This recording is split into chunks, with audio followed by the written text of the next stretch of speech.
So ito guys, punta tayo sa Play Store. Search natin Digido. And then lalabas na dyan yung app. At ayan nga yun guys. So hintayin lang natin mag-install.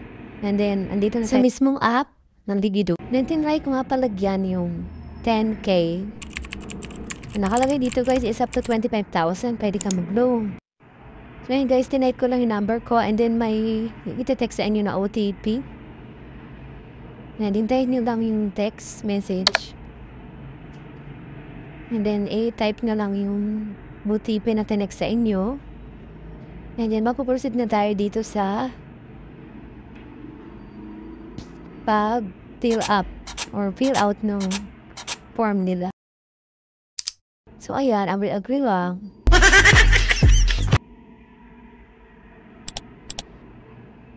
Ang pinili ko nga palang disbursement account is GCash. So, nasa e-wallet siya. Confirm nyo lang.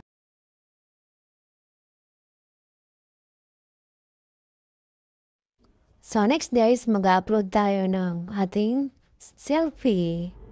At picture din po ng ating valid ID. So, ayan, after po mag-fill up, may na-approve na agad yung ating loan.